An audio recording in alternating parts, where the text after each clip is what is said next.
C'est ce qui nous occupe en ce moment là? Oui, c'est ce qui nous occupe d'une part avec l'épidémie allemande, Oui.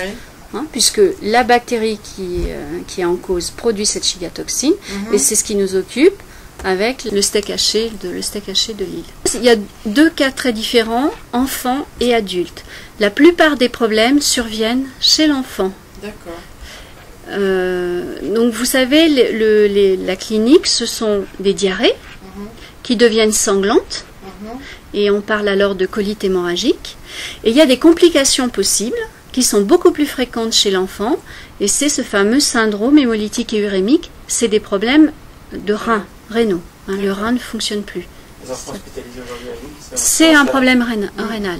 Ils ont commencé par faire la diarrhée sanglante, mais j'ai vu qu'ils étaient en dialyse. Donc quand ils sont en dialyse, ça veut dire qu'ils ont un problème rénal. Donc c'est exactement le cas des enfants à Lille. Alors ça s'était déjà produit. On a déjà eu une épidémie identique en 2005.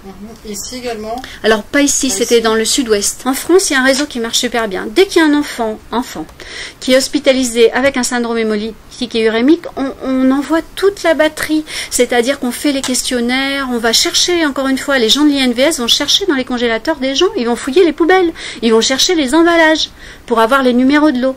Et ce qui fait que dès qu'on a 2 ou 3 cas où on voit que les gens ont consommé la même chose, on lance l'alerte immédiatement. Donc ça marche très bien par contre. Et ben là, je crois que c'était un cas très particulier parce que c'était chez l'adulte. Chez l'adulte, en France, ça serait pareil. On n'a pas de système d'alerte chez l'adulte. Ça pourrait être intéressant de mettre des systèmes d'alerte chez l'adulte.